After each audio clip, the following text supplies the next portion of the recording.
And then just get moving right into the presentation. Just wanted to do a quick introduction of our speakers today. First up is going to be Trip Vanderwall talking about wellness programming.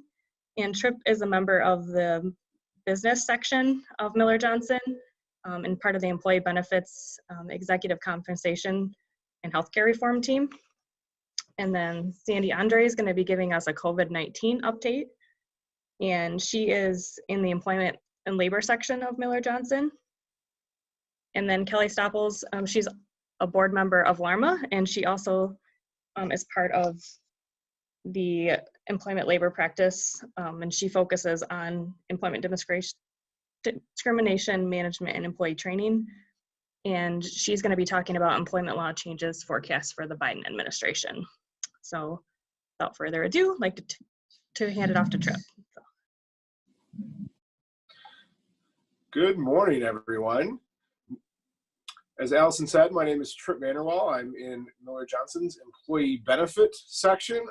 Today, we're going to be talking about some wellness program rule updates that were recently announced by the EEOC.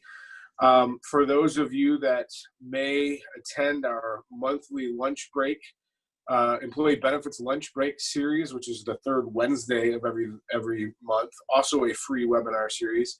I talked about this preliminarily back in October. When I did so, the presentation was based purely on a transcript from the EEOC's meeting when they discussed these regs. Since that time, the biggest development has been the EEOC published proposed regs on its website. So now we have quite a bit more substance, and we have a greater understanding of what these new wellness program rules under the ADA and GINA entail. Colleen, if you would skip all the way right to the slide that says overview. I think there's probably 3 slides from now. Yeah, there we go. So just, to kind of start from the basics is, a wellness program, first of all, the Americans with Disability Act generally prohibits an employer from asking employees to take, from employers giving employees disability-related inquiries or requiring employees to take a medical exam.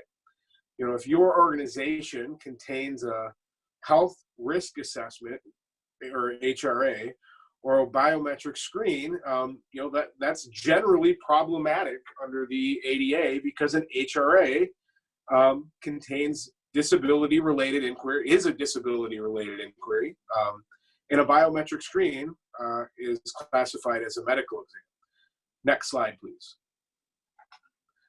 Of course, for those of you that do have wellness programs that include an HRA or biometric screen, we know that those are generally permissible under the ADA, and that's because there's really 2 relevant exceptions under the ADA that allow for these types of wellness programs. The first, which I think probably anybody that utilizes an HRA or biometric screen as a part of their wellness program is the voluntary wellness program exception. We can use a HRA or a biometric screening as long as it's voluntary and we don't require our employees to participate.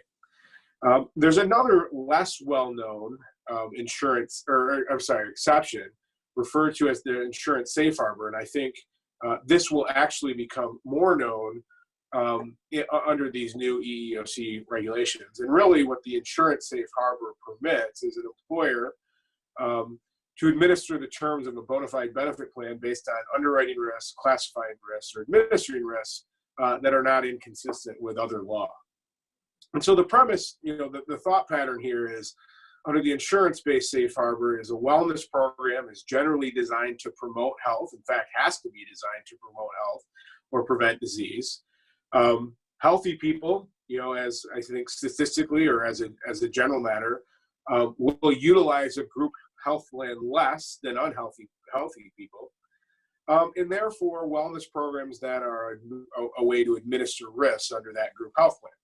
So again, the premise is that a wellness program under the ADA that involves an HRA or a biometric screen is a way to administer risks under a health plan and therefore is permitted under the insurance safe harbor. And there's some question about that. So next slide, please. So for those of you have really been paying attention to the EEOC's track record on this, is they have historically taken the position that the insurance-based safe harbor is just not applicable to employer-sponsored wellness programs. And they fought that in several different lawsuits, and they've had some varying success in that position. However, they have, at least historically, have taken the position that wellness programs can be voluntary, and they are permissible if they are truly voluntary. So the biggest question that comes up is the EEOC's position said, really, if I'm going to offer an incentive for participation or punish non-participation, if that incentive or penalty gets too big, then really I'm removing any meaningful choice from the employee about whether or not they want to participate. And so it's our position that if the incentive or penalty is too big, that it's, even though we don't really compel participation by our employees, it is not truly voluntary in the spirit of the voluntary exception. Next slide, please. So prior to 2016, the biggest question is at what point does an incentive or a penalty, the carrot or the stick, become too large that causes an otherwise voluntary wellness program to be involuntary? I think, are we limited at de minimis incentives or penalties, such as water bottles, T-shirts, keychains, things like that? Now, having said that, I think if you look at the price of some water bottles out there, I think you can question whether water bottles are even de minimis anymore. But de minimis incentives, de minimis penalties probably always have been and are always okay. But of course, if we just have de minimis, incentives or penalties, we're not likely to encourage meaningful or participation by a meaningful number of our employees or our participants. So the thought is if we can increase those incentive or penalties, we may turn out a higher population that likes to participate, and our wellness program is better equipped to achieve our goals. So what about a $20 bi-weekly premium surcharge? So if I don't take the HRA, I don't take the biometric screen, and I enroll in my employer's group health plan, and I have to pay an employee portion towards the premium on a bi-weekly basis, what if my non-participation requires me to pay $20 more? That was an approach that Broward County, Florida took several years ago, challenged by the EEOC. And the 11th Circuit actually found that this is a permissible wellness program under, importantly, the insurance-based safe harbor. We've had other employers that have tried to, take a stronger approach and offer a higher incentive or impose a bigger penalty. Two notable cases is Flambeau and Orion Energy Systems, which both utilize an HRA. And if you fail to take the HRA in either one, you basically lost the entire employer subsidy towards your participation in the group health plan. So you had to pay the entire cost of your participation. It was like paying the COBRA rates less the 2% administrative charge. Interestingly enough, both of these cases, which were brought out of the EEOC Chicago office, were filed in Wisconsin. In the Western District of Wisconsin, in the Flambeau case, the court found that this was a permissible design, again, under the insurance-based safe harbor under the ADA. The EEOC appealed this up to the Court of Appeals in the 7th Circuit, and unfortunately, the individual at issue here resigned his position within 6 months of the EEOC filing the lawsuit. So the 7th Circuit never really ruled on the merits of whether the insurance-based safe harbor was applicable to wellness programs, and just said we don't find that this individual suffered any injury or suffered any damages, so we're basically dismissing the case, and we're not going to rule on the district court's decision of whether the insurance-based safe harbor applies.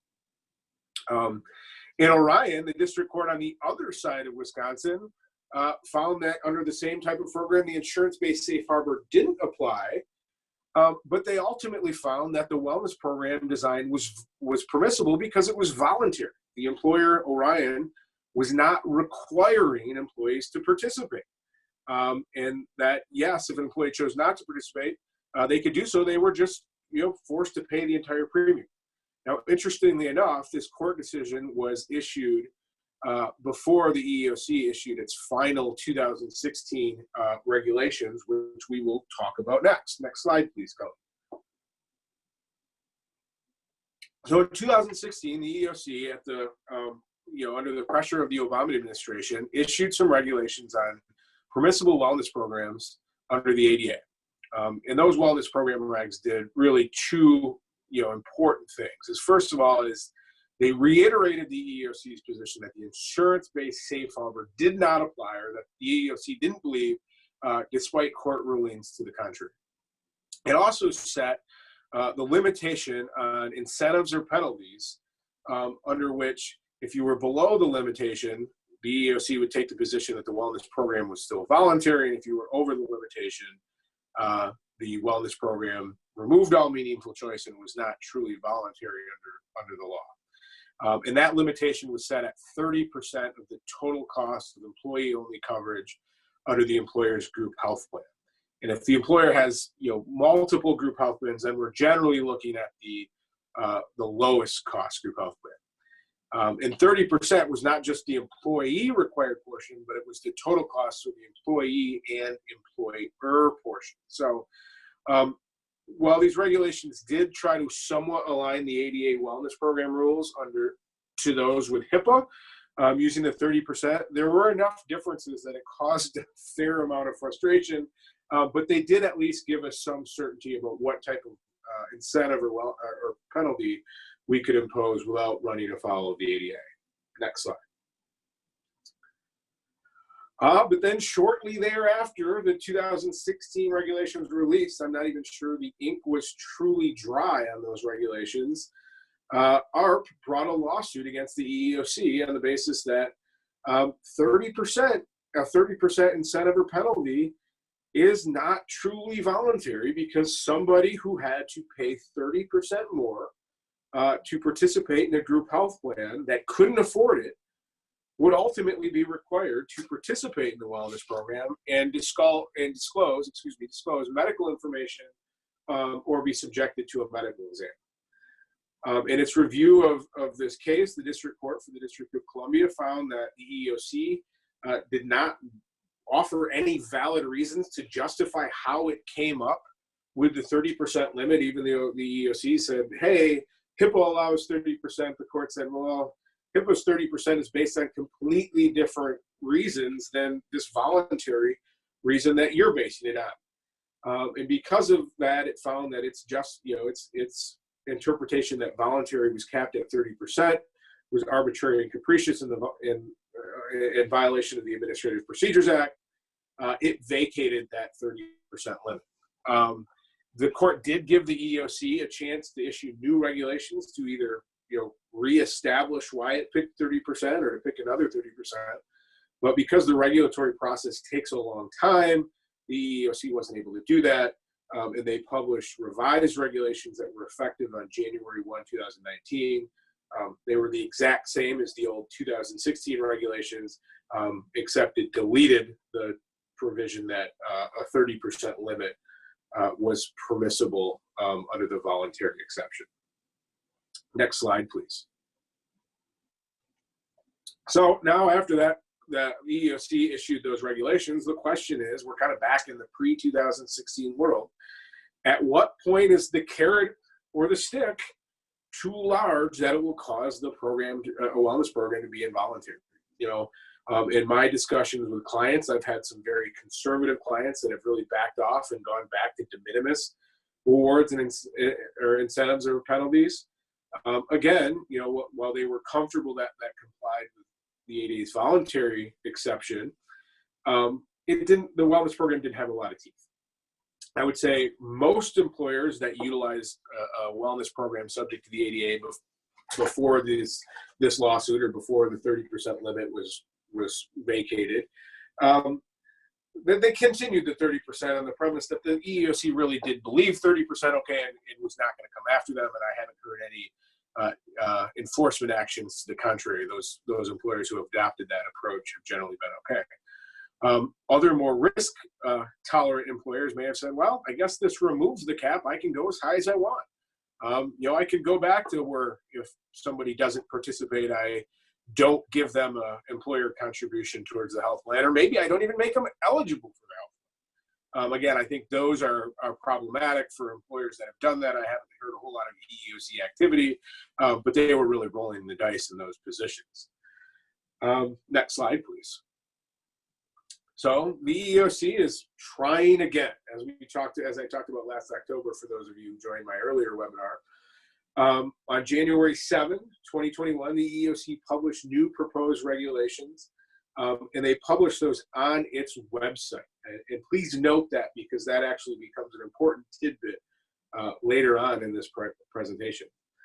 And the gist of these regulations is that in order for a wellness program to be voluntary under the ADA, any incentive or penalty under the wellness program can't be more than de minimis. Now, there is an important exception to that de minimis requirement for health contingent wellness programs, as that term is defined under HIPAA, and that exception is based under the insurance-based safe harbor. So a health contingent wellness program is a wellness program where the reward or incentive is conditioned on the participants satisfying a health factor, whether that be a certain exercising metric, such as walking or exercising a certain amount of minutes a day, or truly achieving a health factor like having a BMI or cholesterol levels below a certain amount. Next slide, please. So the new regulations, to be a voluntary wellness program, the EEOC really carried over all of the regulations from the previous requirements, except that it changed the amount of an incentive or penalty that you could use. So again, you can't require employees to participate. And if an employee doesn't participate, you cannot deny access to their health coverage under any of your group health plans. You can't limit coverage under any of your group health plans to those folks who don't participate. And you can't take any other adverse action against employees other than, of course, the imposition of the penalty or reward or offering of the reward for participation. And again, those rewards can't be de minimis. The regulations give examples of water bottles, gift cards of nominal value, but also state that airline tickets for an employee vacation or reimbursing an employee for their annual gym membership are not de minimis and therefore are not permissible. And if you do that under a voluntary wellness program, that is actually will cause it to be involuntary in violation of the ADA. Next slide, please. So again, there's an exception for health contingent wellness programs. And under the regulations, to be a health contingent program, the wellness program has to be, quote unquote, part of the employer's group health plan. And it gives factors to consider in determining whether or not the wellness program is, in fact, part of the employer's group health plan. Please note that these are factors. They are not, you need to necessarily check all of the boxes in order for it to be part of the group health plan, or you need to, there's no overwhelming factor that you need to check, and if you don't, it's not, and if you do, you are. There's no bright line test. Of course, the more you can check off, the more comfortable you can be.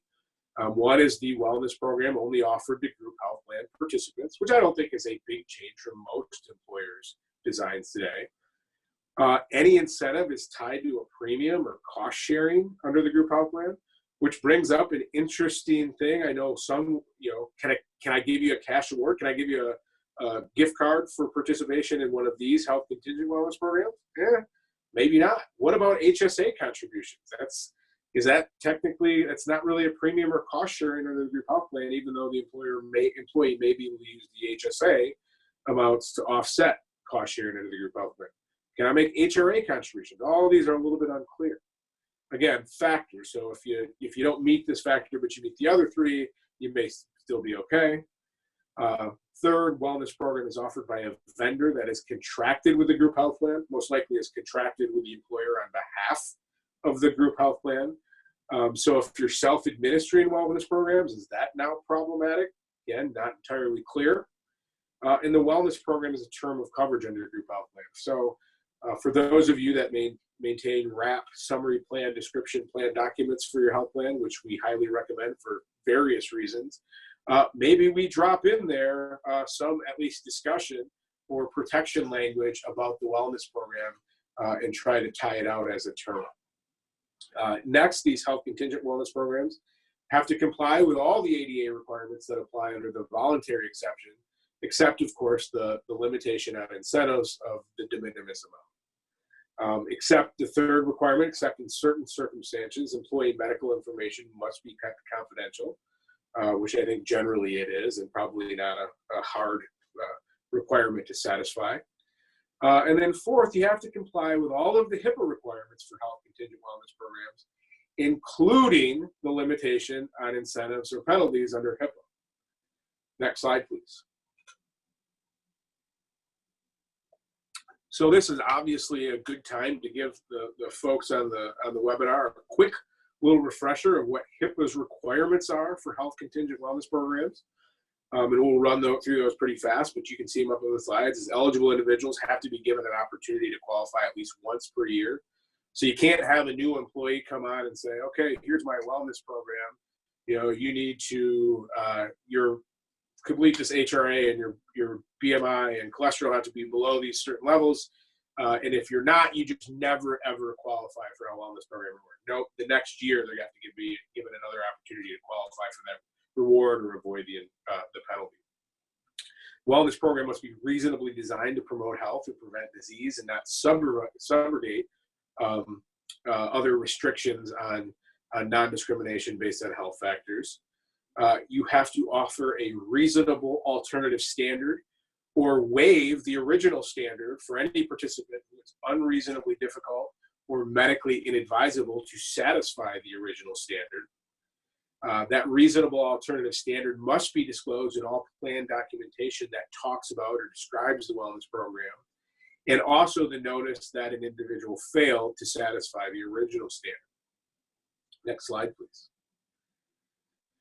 And then maybe most importantly is under HIPAA, the reward cannot exceed 30% of the total cost of employee-only coverage. Now, there's a couple caveats to that. If the wellness program is expended to employees' dependents, so spouse, even potentially dependent children, however, I think that design is rare, then the 30% is actually based on the cost of coverage for the coverage tier in which the employee enrolls. So again, if my spouse can participate in the wellness program and I enroll in family coverage, the 30% is not limited based on employee-only coverage. It's based on the total cost of coverage, again, employer and employee cost of the family coverage tier for which I enroll. To the extent that the wellness program has an element that is designed to prevent prevent or reduce tobacco use, the incentive can actually be bumped up to 50%. And if you have both kind of a health contingent factor and a tobacco-based factor, you have to be careful to make sure that you allocate no more than 30% of the reward or incentive to the health-based factor, and anything over above that to the 50%. But for example, if you just have a contingent program that says, here's a tobacco use affidavit, you know, if you satisfy it, you could go all the way up to 50, even if you don't have a health-based factor tied into that wellness program. Next slide, please. So with that, we will move under, we will leave the ADA aside and move under our discussion, a quick discussion about the Genetic Information Non-Discrimination Act, because these rules also tend to come into play when employers use a HRA or biometric screen under a wellness program. Next slide, please. So GINA typically limits an employer's ability to request genetic information from an employee. And based on the definitions of genetic information and family member under GINA, information about a family member's manifestation of a disease or disorder is genetic information of the employee and basically brings GINA into play. So if an HRA or biometric screen elicits information from an employee's spouse or child's manifestation of a disease or disorder, GINA's, we have to deal with GINA now too, because this is genetic information of the employee. And while I think this makes sense if you are eliciting information about a child's manifestation of a disease or disorder, that is your genetic information, it's a little bit odd to say that information of a spouse's manifestation of a disease or disorder is your genetic information, because of course a spouse's information about a spouse's manifestation of a disease or disorder could be entirely irrelevant to the employee's genetic information. Again, there is, similar to the ADA, there's a voluntary exception under GINA, but the same ADA questions commonly arose about what and truly is voluntary. Next slide, please. So, like the ADA pre-2016, we were always, when is the incentive or penalty too big that we cease to meet the voluntary exception under GINA? Back in 2016, when the EEOC issued its ADA regulations, it also issued GINA regulations, which provided a similar 30% limit. And it's important to understand how this 30% limit worked. It was really offered in addition to the 30% limit under the ADA. So let me give you an example. Employer uses an HRA, allows employees to participate in that HRA. If they complete it, their group health plan premium will be reduced by 30% of the total cost of coverage. If the employer then also offers the employee's spouse to take the HRA, the employee and the employee's spouse takes the HRA, the employer could actually say, you will qualify for another 30% reduction in the employee's premium towards participation, again, based on the cost of employee coverage, for a total of 60%. Now, keep in mind, if your wellness program was also subject to HIPAA, you may have to have lower limits under HIPAA that you had to comply and not be able to realize the full 60%. In the same lawsuit, AARP versus EEOC, again, the court found that the 30% was not justified by the EEOC and vacated it. And when the EEOC issued revised regulations removing the 30% limit under the ADA, it did the same under GINA. So again, we're post 2016, we're back in the world of now what incentive, what penalty is too big and will cause an otherwise voluntary program to violate GINA. Next slide. So fortunately, when the EEOC published regulations on January 7 of this year under the ADA, it also published new regulations under GINA. And really, again, like the ADA, it brought forward all of the 2016 rules on wellness programs under GINA, except one very important difference. I should say two important differences. First, any incentive or reward cannot be more than de minimis, using the same logic or same rules under the ADA. So water bottles, nominal gift cards, okay. Airline tickets, annual gym memberships, not okay. Where in the middle lies, I think there's still uncertainty. But now you can actually offer de minimis incentive in connection with not only the employee's spouse participating in the wellness program, but also their dependent children. Under GINA, participation by dependent children was always a no-no in the past, but now since the limitations on incentives and rewards to the employee are de minimis, you can actually have a spouse and dependent children participate. Now it's a question whether employers really want to do that, because frankly, wellness programs, I don't think you're going to get a giant return or bang for your buck with a dependent child completing a health risk assessment or taking a biometric screen. Next slide, please. The wellness programs under GINA also address disease management programs, which adds another layer of, I guess, complexity, but also opportunity for employers. Next slide, please, Colleen. It really said, okay, so the award for, under GINA cannot be more than de minimis.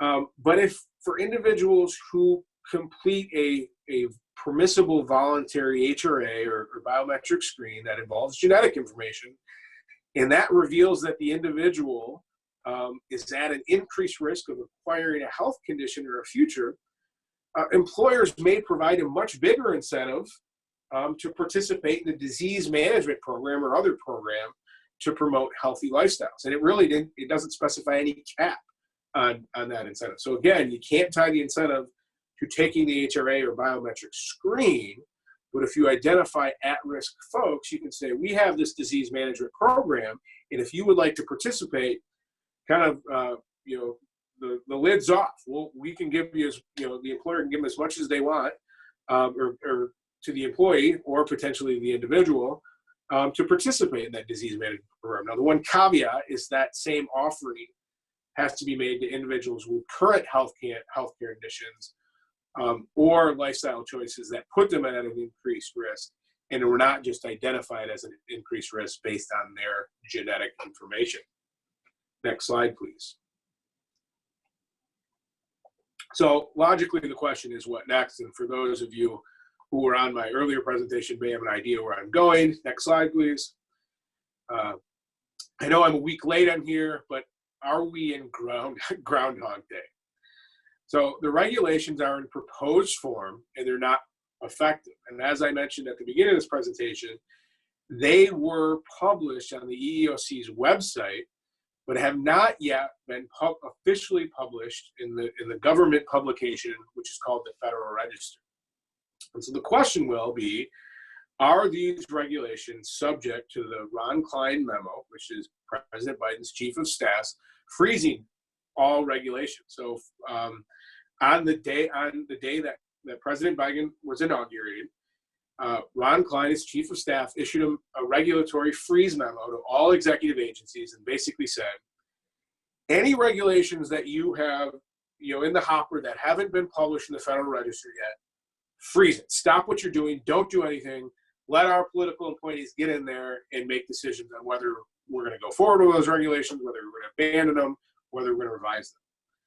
For regulations that have been published in the Federal Register, notify the Federal Register that the effective date is going to be freezed for 60 days. And let me just point out that every time the presidential administration changes from one side to the other, this same thing happens. So we fully expected this.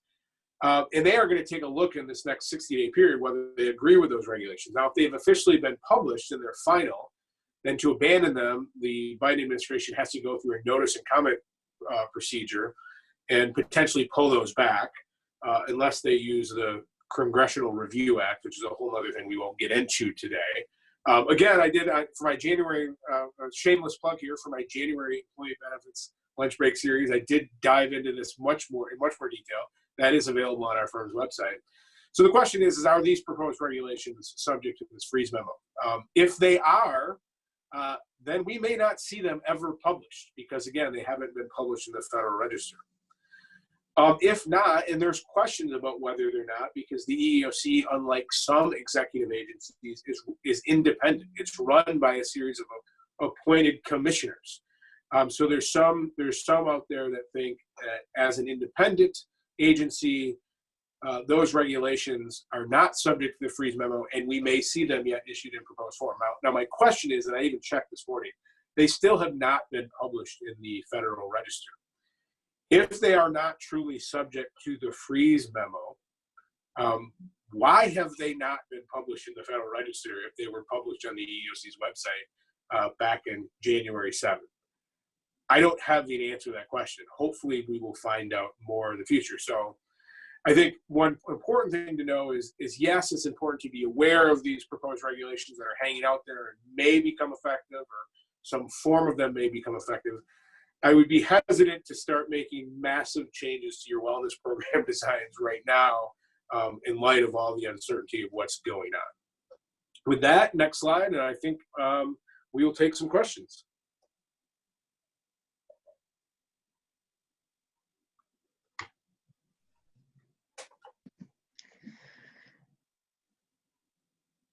I don't see any questions yet, but if anybody has any questions, if you want to put them in the chat box.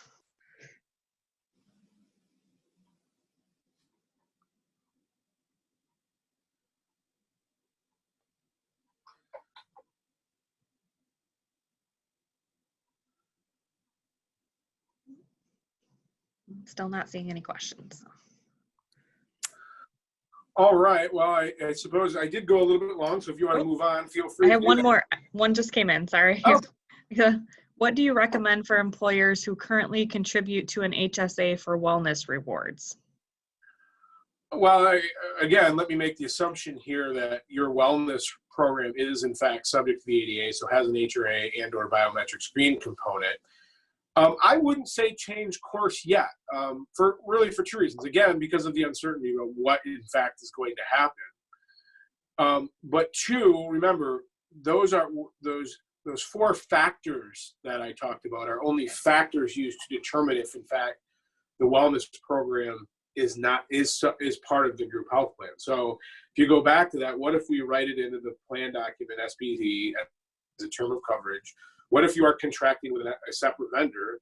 And whatever you are offering it only to employees, which you probably are, if the reward is an HSA contribution to employees in your group health plan, I mean, then you've hit 3 out of the 4. There's no indication that you have to meet all 4 factors. So even if these regulations are published and become finalized, which will probably be at least a year from now, if not longer, if they ever do, it's probably not going to be problematic. Maybe your biggest issue is if you give those HSA dollars just for taking the HRA, or taking the biometric screen, we may actually have to change the design to condition the HSA dollars on meeting a specific health factor in order to change it into a health contingent wellness program.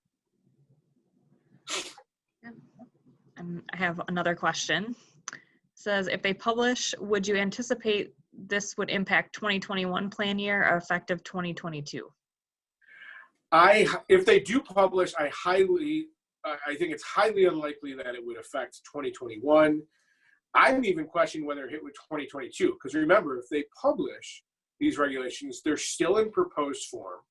As they are on the website, there's no indication that the proposed regulations are effective in the meantime or are applicable in the meantime. So we'll have at least 60 days in which they're published, and EEOC has to take public comments, then has to consider those comments and whether it makes any changes, then re-release final regulations.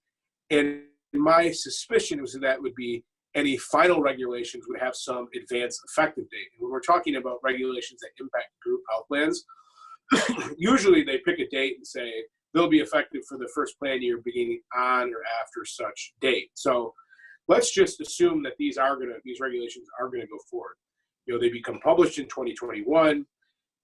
If they can actually do the notice comment period and reissue final regulations in 2021, I don't think that they would be applicable until at least plan years beginning on or after January 1, 2022. But there's a good chance it could be January 1, 2023. And in fact, they may delay issuing the final regs until early in 2022, so that they can make it effective plan years beginning on or after January 1, 2023, and give employers almost a year to come into compliance.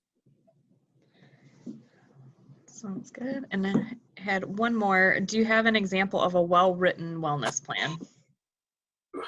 I have an example of a well-written wellness program. I don't have an example, or not something that I could necessarily give right here on the presentation, but I think this is probably going towards the term of coverage factor in determining whether it's a group health part of the group health plan. And I don't think there's any magic around here. I think we give some basically self-serving language in your plan document or your SPD or in both.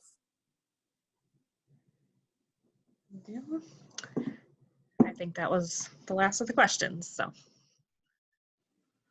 All right. Well, thank you, everybody. And then I will turn it over to Allison or Sandy, whoever's taking the ropes next. Thanks, everyone, and have a great day and great weekend. Thank you very much. I'll go ahead and turn it over to Sandy. So. Good morning, everybody. Happy to join you this morning, and my job is to give you a brief overview of where we are in COVID world here. Hard to believe that we're sitting in February 2021 and we're coming up on almost a year since COVID impacted our lives from an employment standpoint. Certainly I don't want to minimize the impact that we may all have in our non-work lives, but in terms of the audience that we're talking to this morning, our update will focus on the impact of COVID from an occupational safety and health standpoint, and some things to be on the lookout in terms of what still may be coming down the pike just a little bit. Next slide, please. And one more. And so this morning we're going to be talking about COVID updates from a couple of different lenses. A focus on what's happening here in Michigan and some things in terms of where we've been, what's happening right now, and where we may be going since we're still living in this space. And then taking a look at some of the information that's come out from the federal agencies that is important for us to keep our eye on so that we understand how that might affect us here in Michigan, Michigan employers, or for those of us who have accidentally on purpose maybe become multi-state employers overnight, to make sure that we understand those obligations from that standpoint as well. Next slide, please. So let's go ahead and talk about what has happened here in Michigan. Next slide. We'll do just a quick refresher on where we've been. Of course, we know that from March to September, we were dealing mainly with executive orders and monitoring those. So from March to September, Governor Whitmore had a declared state of emergency, and there were nearly 200 executive orders issued in 2020. And all but only a very small handful of those executive orders were related to the COVID-19 pandemic. And more often than not, as soon as a new one was coming out, it was really replacing an old one. So by the time that we got to September, yes, there was this plethora of executive orders, but when we're talking about active executive orders, it was, I say, a more manageable number, maybe in the 30s, as opposed to thinking about, oh my gosh, we've got 200 executive orders that we need to manage. So when we were in that space, of course, we remember we found ourselves kind of in this rhythm of an order being issued, it replacing or updating or rescinding a similar previously issued order. And in some cases, in a lot of cases, those newly issued orders cleaned up or better reflected what was happening at the stage of the pandemic at the time, right? So sometimes that reflected updated scientific information from the CDC or what MDHHS was telling us in terms of what was safe to do and what was not safe to do, all of those pieces. So generally that's the rhythm that we found ourselves in. But of course, by the end of September, with a handful of executive orders still being active that impacted employees and you as employers, with just a couple of those listed there, we were kind of in that rhythm of knowing that that was the document we were looking to and determining how that impacted our workplace. But of course, everything changed the first week in October here in Michigan when the Michigan Supreme Court invalidated the COVID-19 executive orders because those executive orders were based on the Emergency Powers of the Governor Act. And so the Michigan Supreme Court determined that it was actually the Emergency Powers of the Governor Act that was an unconstitutional delegation of power. So anything that was based on that act was no longer in effect. So that's a little bit of the constitutional lesson on that piece there. And so that left all of us probably on this call scrambling, right? On October 2nd, we looked at, I remember it was about 4:30 in the afternoon, I think it was a Friday. And we looked up and we go, okay, well, what now? It doesn't seem that we should just stop doing all the things that we should be doing, but what do we have to be doing? And so at that time, we remember that there were existing MDHHS orders that were already in place. We hadn't been paying too much attention to those, honestly, because most of the detail that impacted the workplace lived in those executive orders, but there were still gathering restrictions that lived in MDHHS orders. And then, of course, we always had our MIOSHA obligations to provide a hazard-free, right, a safe and healthful work environment to our employees. And so we lived for a couple of week time period in this gray space. Next slide, please. And so what we saw happen almost immediately, as soon as those executive orders became invalidated, we saw a lot of volume starting up at the local health department level, while MDHS was still determining what they were going to do in response to the executive orders being rescinded. So we saw, and here in Michigan, we have over 40 local public health departments. And so each of those kind of jumped into action and started issuing their own emergency orders with respect to COVID-19 mitigation strategies. So for all of us, particularly those of us with multiple locations across the state of Michigan, instead of counting on that one executive order that we could almost, see for a time there, we could almost plan it, right? We could set our egg timer to when a new one would be issued and kind of plan our work day and our workflow around that. It became a much larger job, quite frankly, to make sure that you were keeping up on the local health orders, and then of course new MDHHS orders, and then shortly thereafter we had MIOSHA, who issued an emergency rule, and then of course we still had the Michigan legislature, who was moving along and doing some additional things. So as it stands today, the places that we look to determine what needs to be happening in our workplace are exactly those things, right? Are exactly the sources that are listed here on the screen, right? Our own local public health departments, what they're saying, what MDHHS is saying, what MIOSHA is saying, and that what the Michigan legislature has said by signed and enacted public acts and bills that have become laws. So let's go through each of those a little bit so we can make sure everybody on the call understands kind of the current lay of the land. Next slide, please. And one more. We'll go ahead and start with MDHHS. So I'm hopeful that everyone on this call has this link bookmarked and you check it regularly. This is the link to the MDHHS epidemic orders related to the COVID-19 pandemic. This is the page that you're going to want to refresh. Luckily, we have what's different about the MDHHS orders as compared to the earlier executive orders. It seems that we're in this rhythm of the governor having a press conference on or about the date that a new MDHHS order is being issued and talking about whatever those changes are with the order. So that's helpful. We didn't have that with executive orders. It was just monitoring the internal communications we had on that communication. So this is a little bit better. And as probably many of you know who are on the call, just last week, last Thursday, a new MDHHS epidemic order was issued. It generally didn't go into effect until this Monday, and it's again beginning to gently reopen a number of activities. So the current order is effective through March 29th,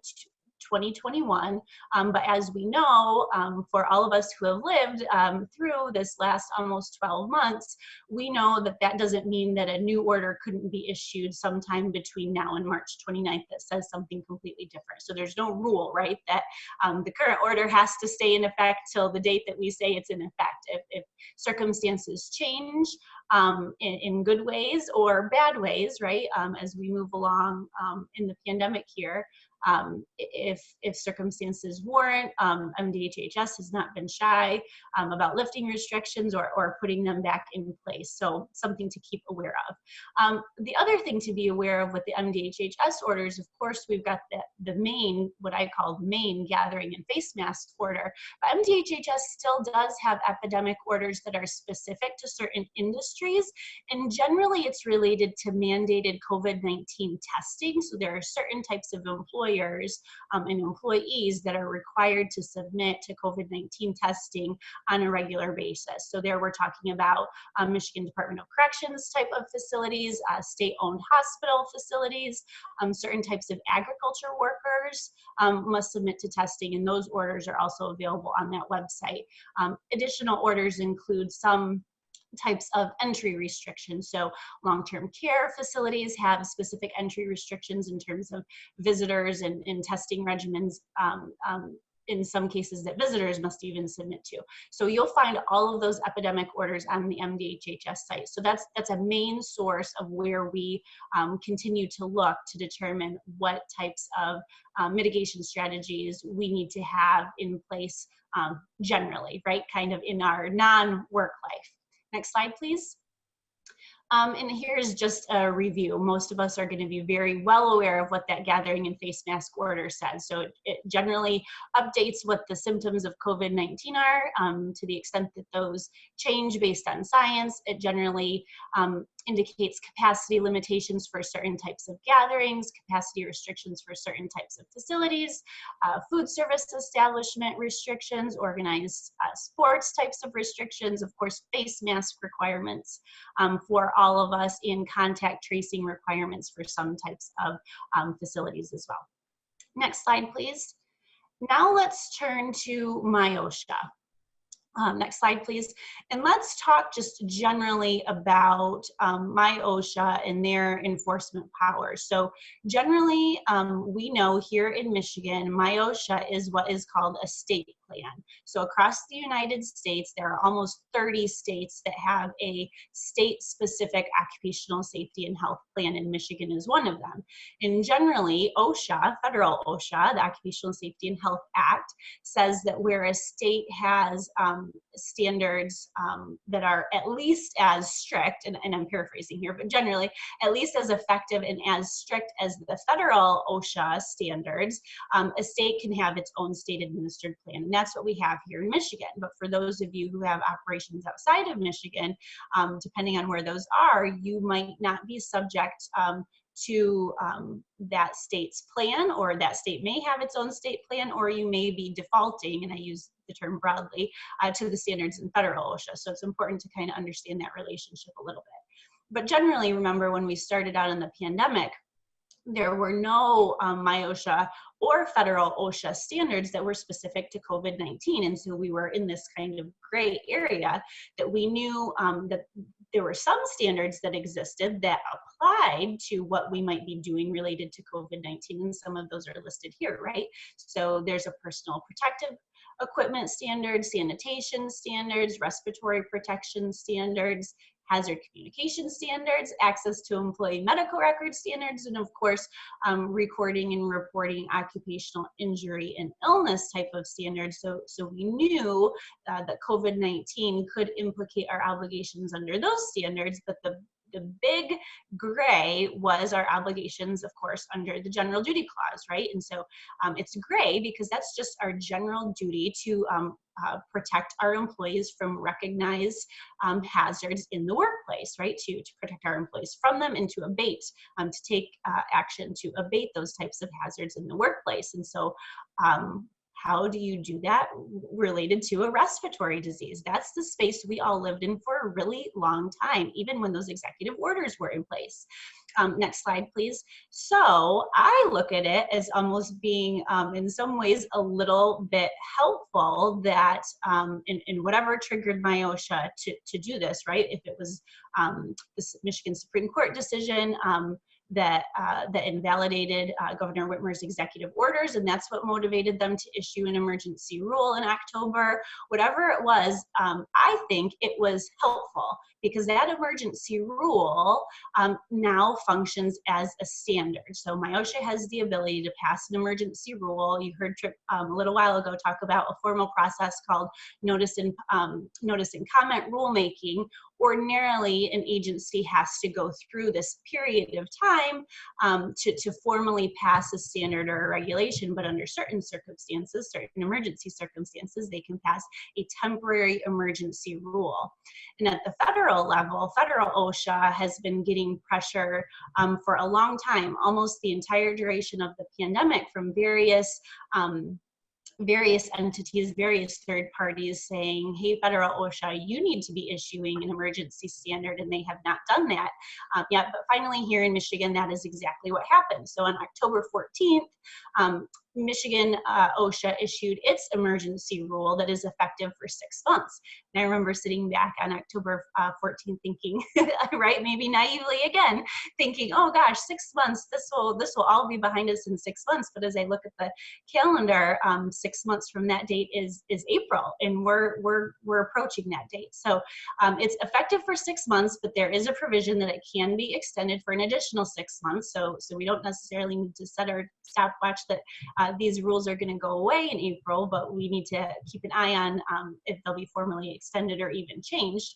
And generally, the emergency rule is actually 11 rules with a number of subparts. I'm sure you're all familiar with the nuts and bolts. And so like I said, the good news related to the emergency rule is much of the requirements that is contained in the emergency rule look a lot like the workplace requirements that existed under Governor Whitmer's executive orders. So for employers who were already trucking along and doing those things, most of that was kind of old hat. It was old news. You're already doing it, and now you could feel really comfortable to go, okay, I know the universe of what I need to be doing because MIOSHA has spoken, and this is the temporary emergency standard. So if I'm doing this and I'm doing this and I'm doing this, I know I'm in good shape. We're no longer kind of in this weird gray area with the general duty clause, and we can feel pretty good about that. The bad news at the time was some, right, for depending on your perspective, the good news was it looked a lot like the executive orders. The bad news was it looked a lot like the executive orders. And for some of us,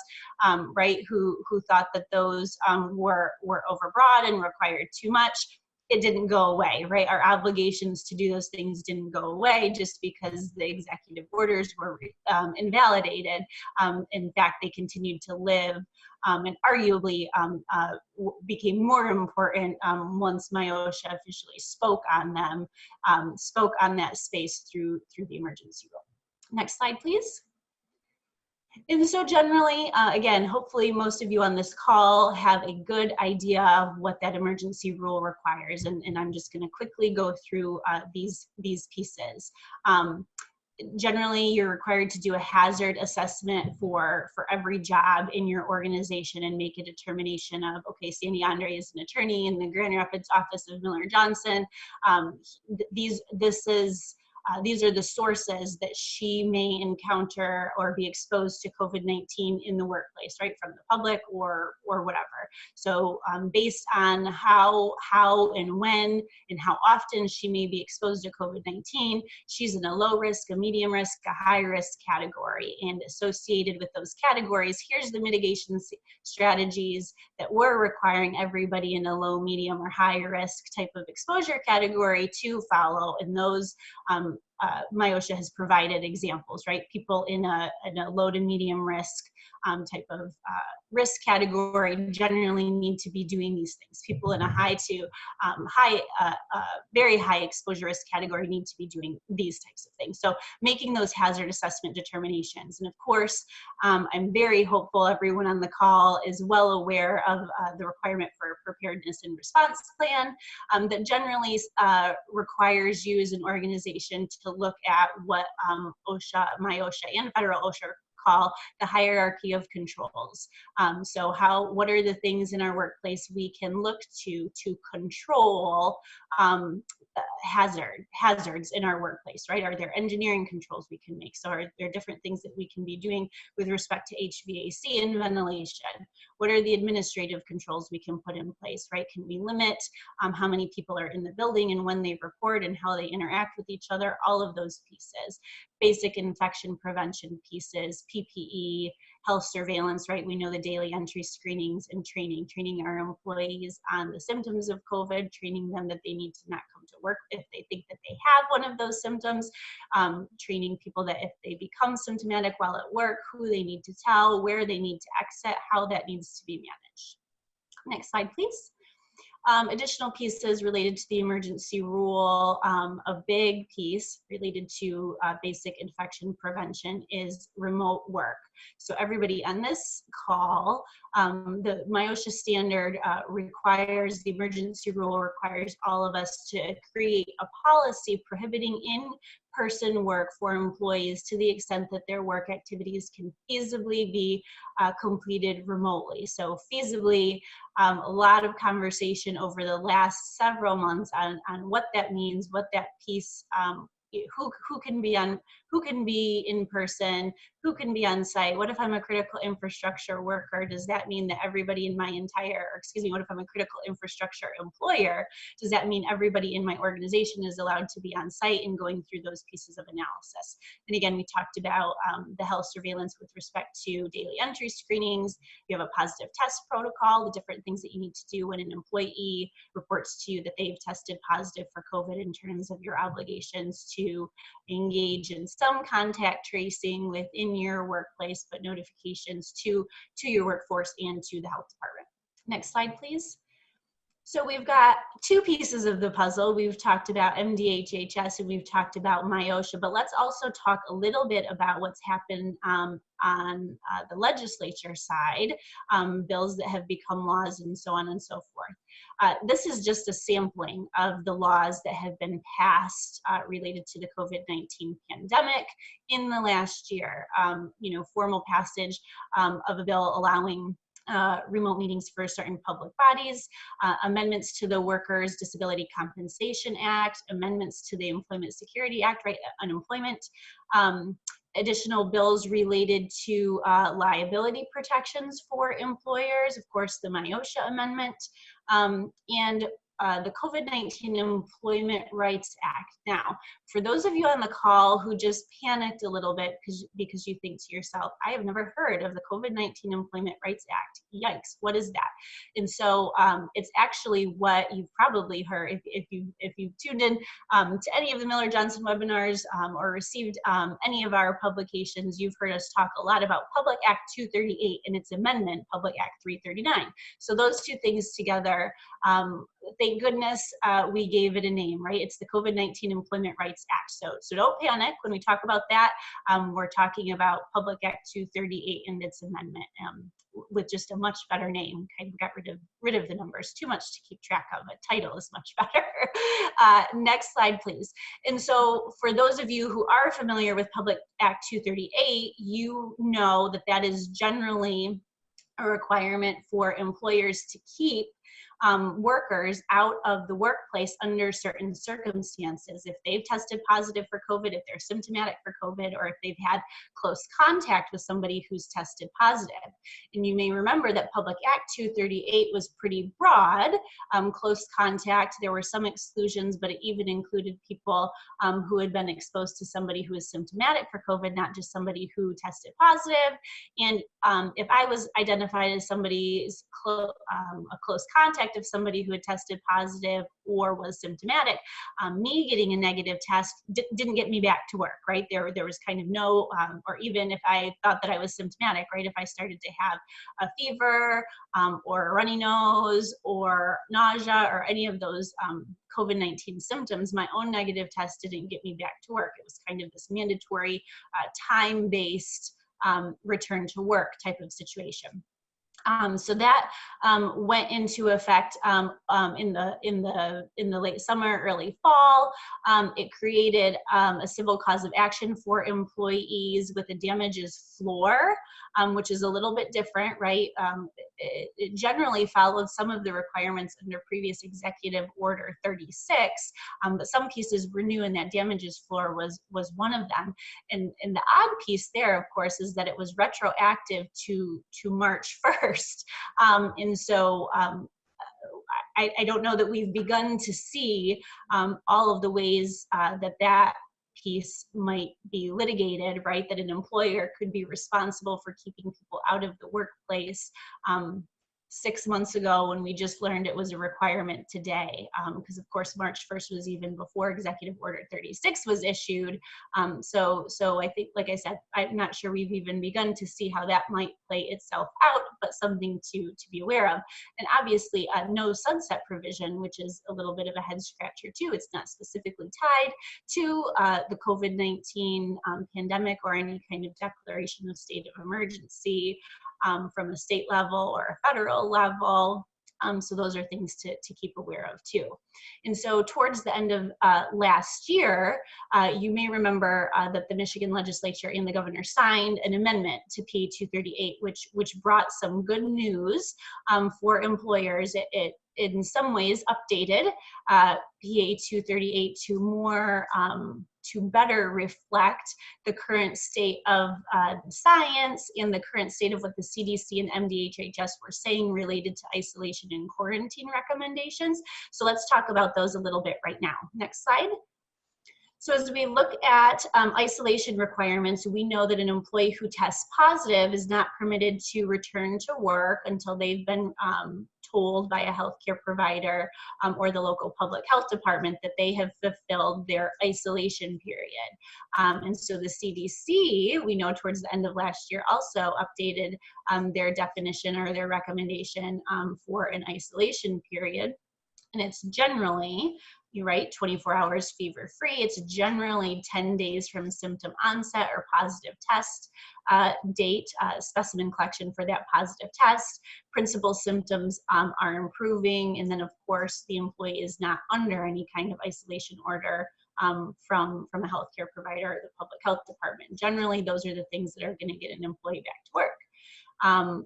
A good change with the amendment towards the end of the year was related to an employee who was displaying the principal symptoms of COVID. So I'm feeling ill. I have one of the major symptoms, or at least two of the what I would call non-major symptoms, but I haven't tested positive, and maybe I'm not going to go to get a test, whatever I can't get a test, whatever those circumstances are. So before, remember, it was kind of that time-based strategy. That's the only thing that got me back to work. Now my own negative test can get me back to work. So that was a big change and good news for employers in terms of how they were managing symptomatic but not COVID positive employees.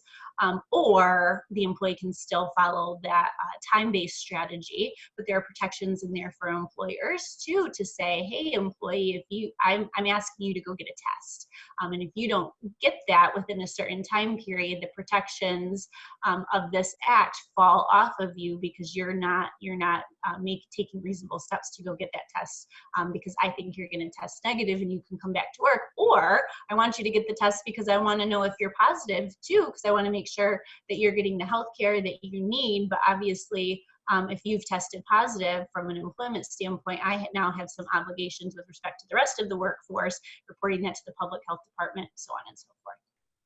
Okay, next slide, please. Now let's talk a little bit about some of the quarantine requirements. We talked about isolation. So remember, isolation is if I've tested positive or I am feeling symptomatic. Quarantine is I've been around somebody who's tested positive. Now under PA 238, there were quarantine requirements if I had been around somebody who tested positive, or if I had even been around somebody who was only, air quotes, right, only symptomatic.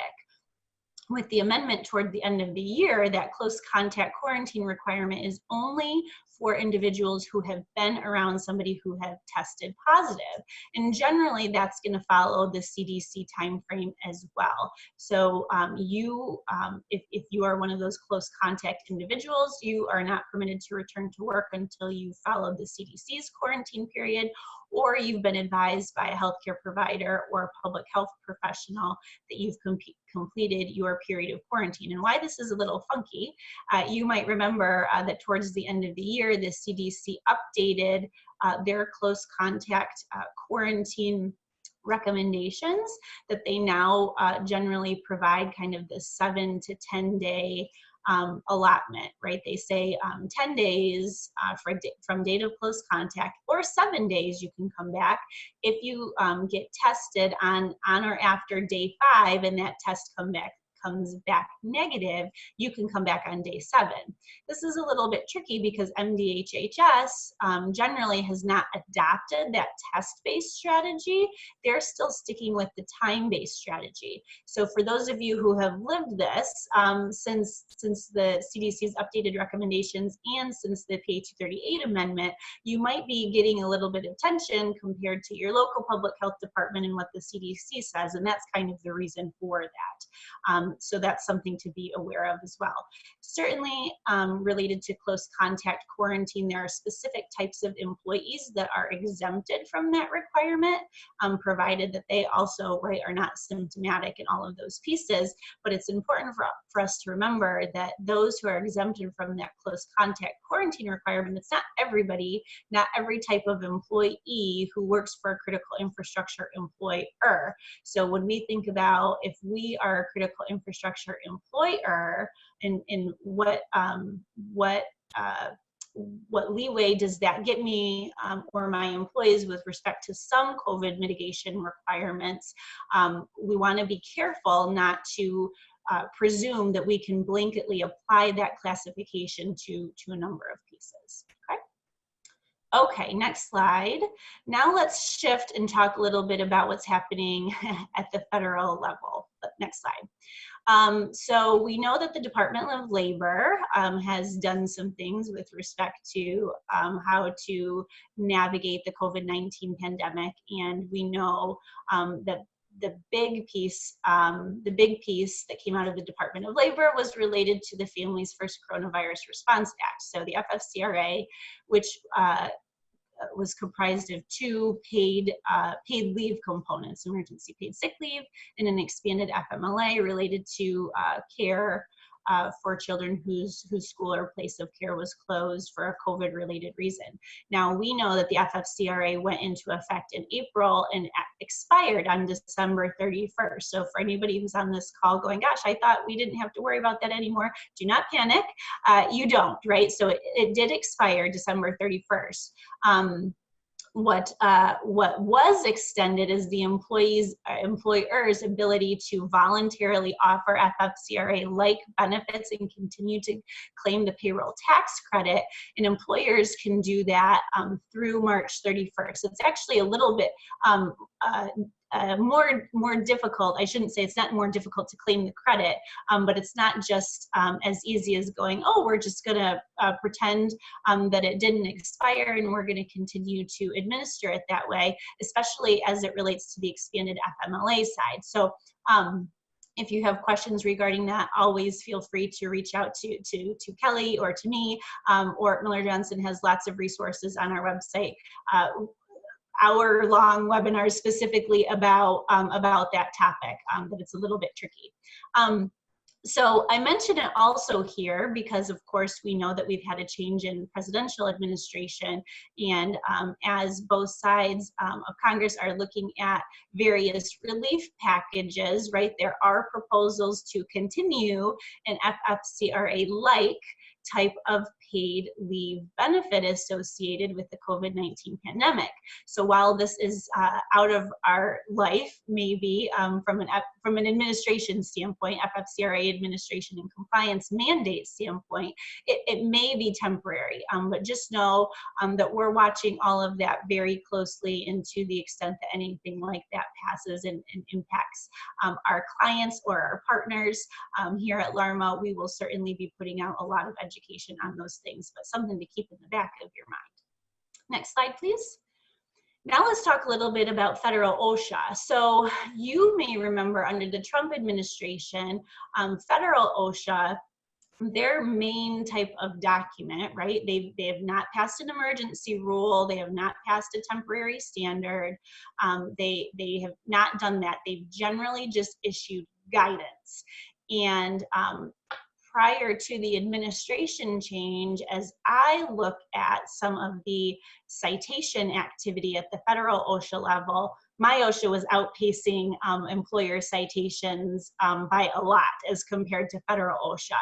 So the enforcement was the enforcement volume was much different as well. So federal OSHA was just talking about guidance and doing different things. And here in Michigan, many of us became very familiar with this document that was a CDC OSHA joint document called Guidance on Preparing Workplaces for COVID. And we became familiar with that because way back in April, maybe it was May, for those of us who were permitted to continue in-person operations, we were required to have a COVID-19 preparedness and response plan, and that preparedness and response plan needed to be modeled after this federal OSHA guidance document. So we became pretty familiar with that. Well, of course, we know that we had an administration change on January 20th, and as soon as January 21st, President Biden issued an executive order called Protecting Worker Health and Safety that essentially directed federal OSHA to take a look at its guidances and updating that, and taking a look at whether it needs to issue a temporary emergency rule. So no temporary emergency rule from federal OSHA just yet, but on January 29th, they did update, issued a document called Guidance on Mitigating and Preventing the Spread of COVID-19 in the Workplace that is more specific than the general guidance it had provided with the previous document. And so it's important for us to remember that this is still just guidance. This is not a standard. For those of us here in Michigan, we still follow our state plan. For those who are still subject to federal OSHA, depending on the type of employer that we are, or if we have operations in states without state plans, remember that this is only guidance. But OSHA, as we learned here in Michigan before we had our temporary standard, we learned that the guidance that was included, for example, in some of the workplace executive orders, that informs the occupational safety and health industry on what an employer's obligations are under the general duty clause. So it's important for us to be aware of what federal OSHA is saying on this topic, and see how different or similar it might be to what we're already doing in Michigan. Next slide, please. And so this slide here just generally reiterates that this document from federal OSHA, this January 29th document, is still guidance. It's not a standard, it's not a regulation. It's simply guidance and can be changed and rescinded and all of those pieces, okay? So generally it contains 16 bullet points describing the roles of employers and workers in responding to COVID-19. And there's good news here, good news and bad news. So good news is we'll go through those bullet points, but several of those bullet points are already things that are required under the Michigan MyOSHA emergency rules. So us Michigan employers who are already doing those things, that's just a nice little check mark. We can check that right off our list. But there are a couple of pieces in there that are new and different. Again, still just guidance, nothing that you absolutely have to do, but it's important, especially for us here in Michigan, to identify those things that are different and keep an eye on that from the federal level, right? So to the extent that the federal, this guidance becomes an emergency temporary standard, now that is something that the federal OSHA is saying that is a more strict standard than what our state plan, MyOSHA emergency rule says. And so we need to talk about whether that's something that is now mandatory for us to start to do, that we have an obligation to do that. Next slide, please.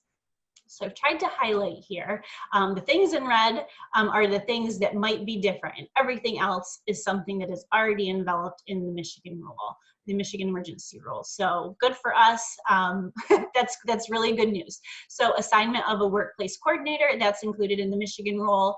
Identification of where and how workers might be exposed to COVID at work. Remember, we talked about that's part of the hazard assessment we're required to do. Identification of the measures that will limit the spread of COVID in the workplace. That's that hierarchy of controls we just talked about. The next piece in red here, consideration of protections for workers at higher risk of severe illness through supportive policies and procedures. So generally, federal OSHA talks a little bit about an employer's obligations under the ADA, right? And so, of course, we have those obligations here in Michigan, even though our rule might not explicitly say something like that, but we know that we have those obligations. But it's different, and I highlight it here because federal OSHA specifically pointed towards that.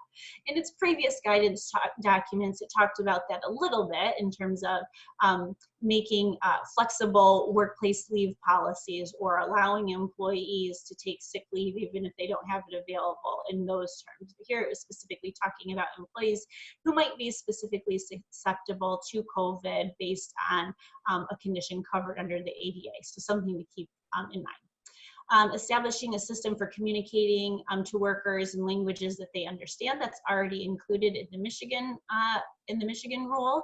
Educating and training workers on COVID policies and procedures, also included in the Michigan rule. Instructing workers who are infected or potentially infected to stay home and isolate, and we've got that through the COVID-19 ERA, but it's also in the Michigan rule.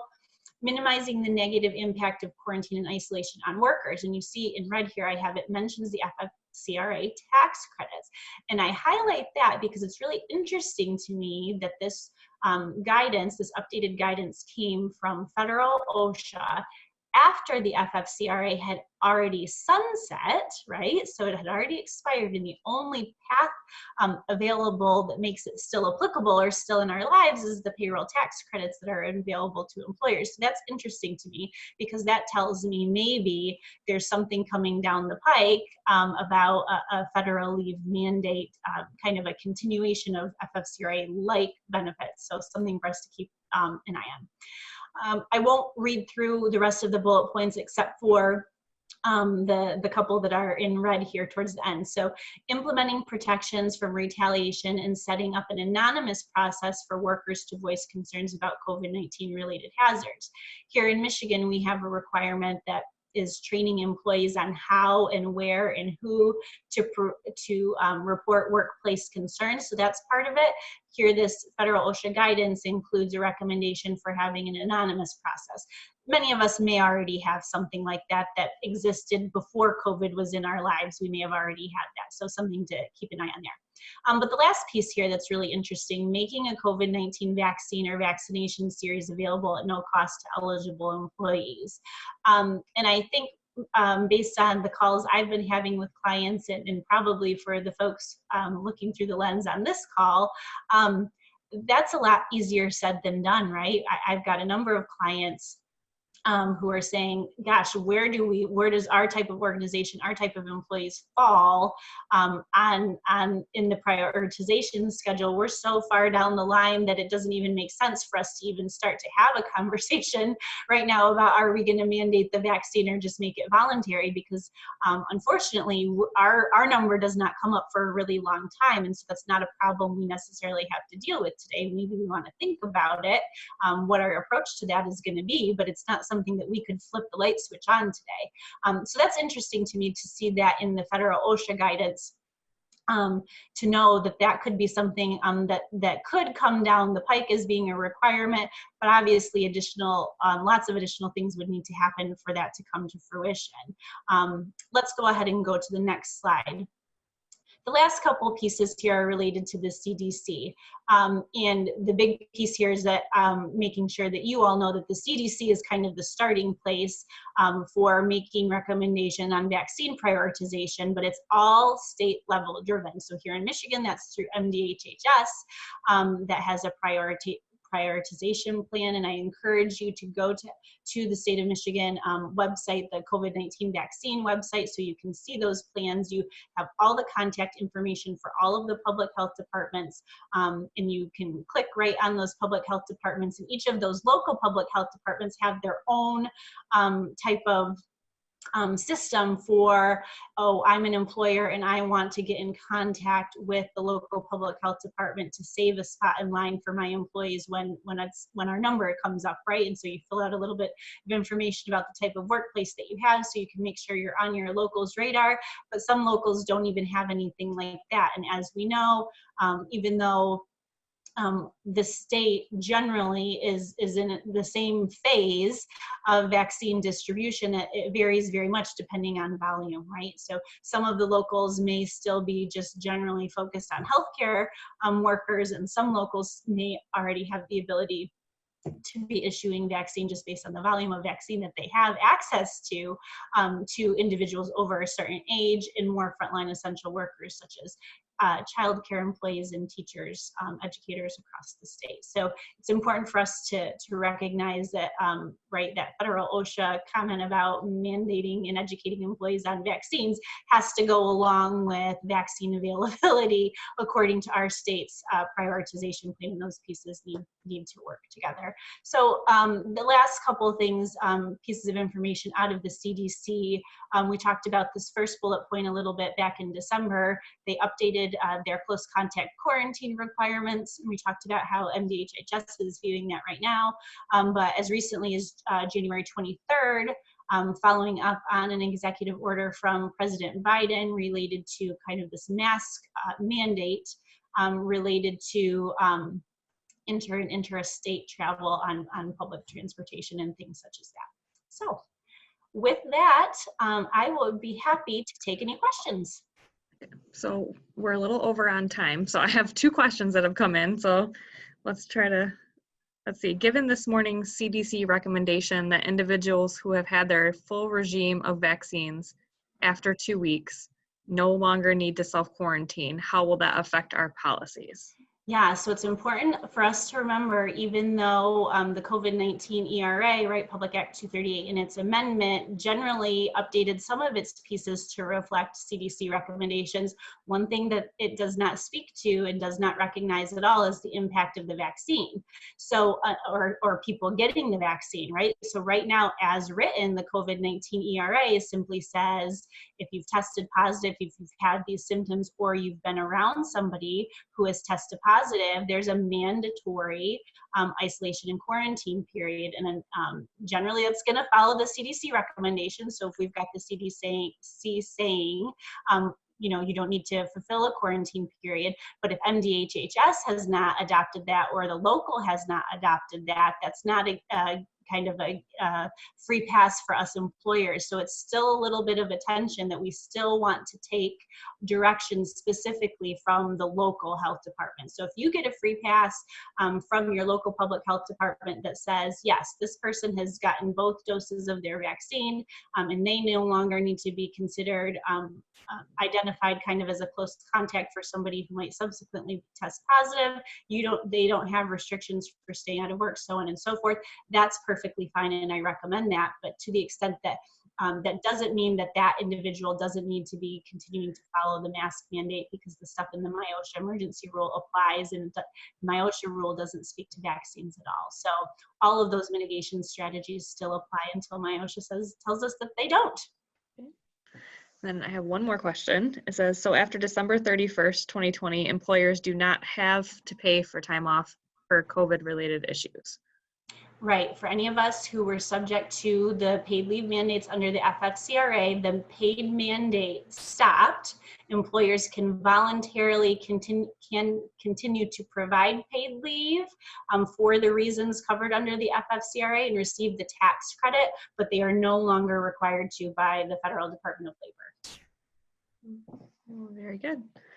Well, thank you very much for your presentation. It was very good information. So. Thanks so much. Yes. Well, I'll pass it over to Kelly now. Great. Thanks so much.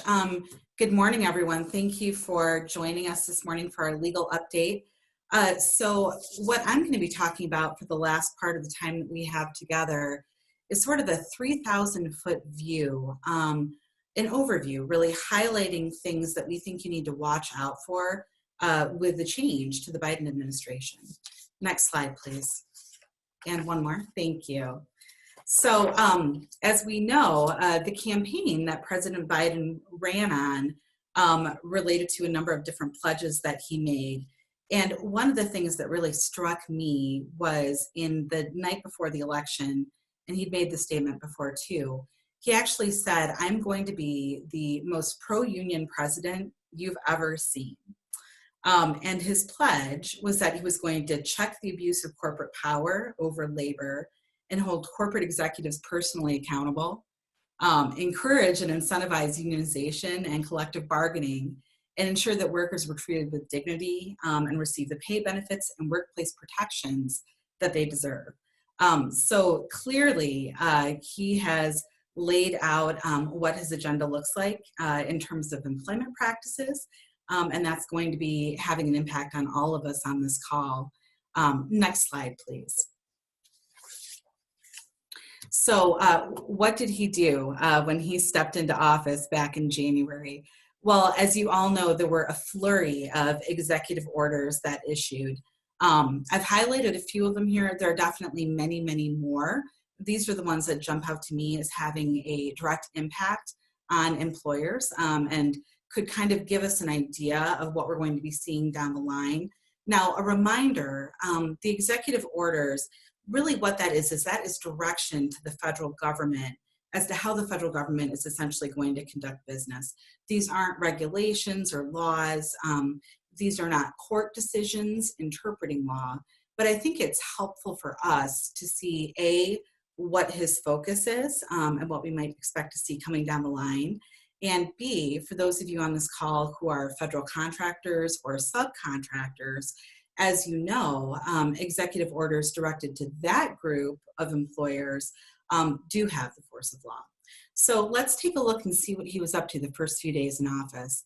So day one, we had a memorandum freezing approval of rules passed in the final days of the Trump presidency.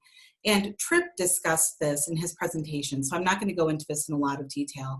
But essentially what this did was this froze rules that were pending. So placed a hold on things essentially until the administration could take a look at them and figure out if they want to rescind them or let them move forward. This is not unusual at all. This is what we see with every new administration that comes in. There is this kind of executive order memorandum that happens, basically putting things on pause while the new administration kind of gets its feet under it. So that's one of the things we saw on day one. Another executive order we saw related to promoting racial equity. It's interesting because there was an executive order that came out under former President Trump related to divisive workplace training. It was titled Racial Stereotyping, an executive order to rescind racial stereotyping. And it was quite controversial. Again, for those of you who are federal contractors or subcontractors, I'm sure you were paying a lot of attention to that because that executive order really focused in on diversity and inclusion training in the workplace. And the way it was drafted, it was very unclear exactly what the scope was or what the parameters were that employers were supposed to comply with. However, that executive order, immediately there was a workplace hotline that was put in place for employees to make complaints. Clearly, it was going to be a focus of the Trump administration and would have been moving forward. That order was rescinded, and that's something that Biden did right away. So again, we can see the scope there, the change in direction related to this administration. Day one also, Biden passed an executive order banning discrimination on the basis of gender identity or sexual orientation. And as you all know, we spoke about this at our meeting back beginning of July.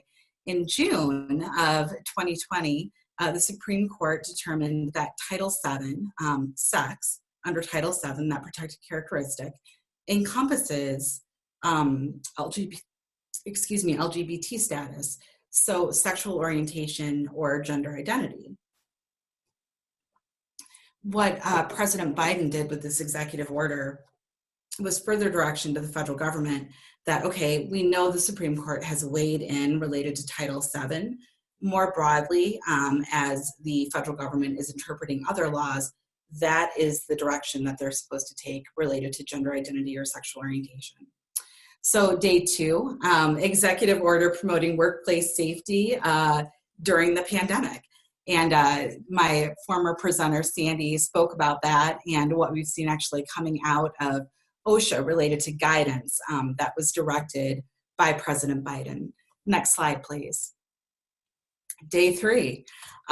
Here we can see that President Biden shifted his focus a little bit.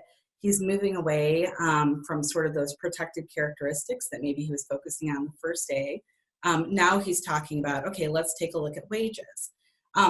This executive order that I mentioned was interesting. It was direction to the Department of Labor to clarify rules relating to the right for employees to refuse employment that they believe will jeopardize their health, and making them still eligible for unemployment.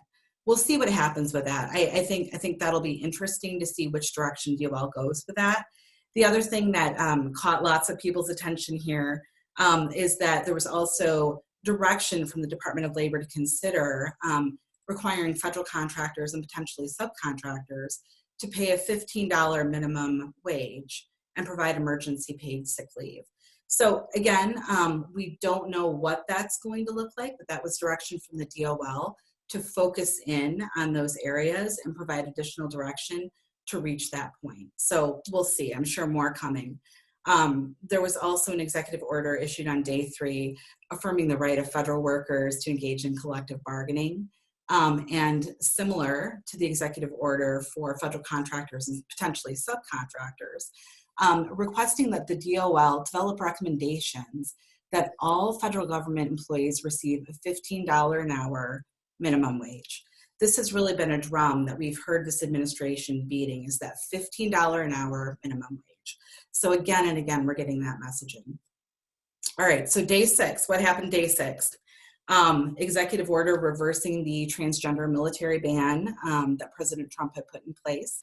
There was an executive order also relating to purchasing goods and services from United States workers and businesses. So it's continued, right? My last count when I took a look at it yesterday is we're at 40 plus executive orders that have been issued by President Biden. I was curious how that compared with other past presidents. So I went in and took a quick look at the Federal Register to see what that comparison was. First week in office, former President Trump signed 5 executive orders. Obama signed 5. George W. Bush signed 0. Bill Clinton signed 0. I've only focused in on the executive orders that related to employment that I think might be of a special interest to the people on this call. But there were actually 24 executive orders that President Biden signed his first week in office. So obviously some very proactive steps, very clear direction coming out of this new administration. Clearly signaling additional changes ahead, right, that are going to impact everyone on this call. Next slide, please. All right, so what I'd like to do is talk about some of the federal agencies, and I'm going to kind of give you my looking in the crystal ball prediction of what I think you should keep an eye out for and where I think we might see some developments and changes coming down the line with the Biden administration. Next slide, please. Thank you. So first off, Equal Employment Opportunity Commission. Tripp obviously talked about this group in his call with you, talked about this independent agency. So the commission is a group of 5 commissioners and a general counsel. EEOC provides guidance, sets direction, makes decisions about bringing lawsuits on behalf of individuals related to various protected characteristics. The laws that we think of when we think about EEOC enforcement are Title VII, Age Discrimination in Employment Act, ADA. That's what we're thinking about when we're thinking about the EEOC, are those sorts of discrimination issues. So right now, what does this agency look like, this commission? What do they look like? As I said, there are 5 members. We have 2 Democrats right now, and then we have 3 Republicans. And I think it's interesting to kind of take a look at when the terms for these individuals are going to expire. The one that's up first in terms of expiration is Samuel's, and that's July of 2021. So that's just coming up in a few months. However, as a Democrat, I would expect that there will probably be a renewal of that term. But once we get past that point, the next commissioner whose term is expiring is Janet Dillon, and that's not until July of 2022. So it's going to be a little while before we see a shift in terms of the parties that are represented at the EEOC. And I think that that could have an impact on how quickly we start to see a change in some of the procedures and policies and guidance that's coming out from the commission. So some of the changes that we might see out of EEOC could be a year down the line, a couple of years down the line, maybe a little bit more as we see that shift in administrations that are represented. But anyway, these are the players. When we're talking about the EEOC, this is who we're talking about. Next slide, please. All right, so my EEOC predictions. What do I think is going to be coming down the line with the EEOC? I'm sure that you are all very familiar with the piece of guidance that I've highlighted here for you, what you should know about COVID-19 and the ADA, the Rehabilitation Act, and other EEO laws. This is guidance that has been updated on a fairly regular basis since we started dealing with COVID-19 and all of the many issues that has presented for everyone in the workplace, not to mention obviously personal issues as well, but for purposes of this call, what we've been having to deal with in the workplace. This has been giving information for employers that's helpful because it provides you with direction and guidance about how the EEOC is viewing various COVID-related issues. If you have not taken a look at this document, I strongly encourage you to go to the EEOC's website, pull this up, take a peek. There's good information there. That being said, I expect that there will be updates to this guidance. One issue that Sandy obviously hit on in her presentation is the vaccine. There have been a lot of questions, and there is some guidance here already dealing with the vaccine and mandating it, requesting it, that kind of thing. However, where I think it would be helpful to have additional direction is in the area of can we incentivize employees to receive the vaccine? What does that look like? What are the parameters there? Do we run into trouble if we offer an incentive for individuals to be vaccinated and people who either have a disability and cannot be vaccinated for that medical reason, or perhaps there is a religious reason why they cannot be vaccinated? How do we handle that? Are we setting ourselves up for discrimination action? That's something I think would be very helpful to see additional guidance, and I think that we will be seeing that hopefully shortly. The other thing I think related to COVID that will be interesting to see how EEOC weighs in, lingering or long-term effects of COVID. Is that a disability? What does that look like? You know, I know that we've been dealing with COVID for, as crazy as it is, almost a year now, but unfortunately I think we've really just kind of scratched the surface about these long-term sorts of workplace concerns. So this is another area where I think it would be helpful for the EEOC to issue guidance. What does that look like? Does it depend on limitations and severity? I think it'd be helpful, and I think that that's something we could see coming out of the EEOC, hopefully in the near future. The other thing that I've kind of had my eye on, and I'm curious about, and I'm hoping that the EEOC gives us some additional guidance, is continuing work from home as a reasonable accommodation. Obviously, during this time period with COVID, many people have been working remotely. To the extent that there is a request to continue working remotely as an accommodation, what do employers do with that? What is the obligation there? There was an EEOC outreach webinar that occurred back in 2020, sort of late spring.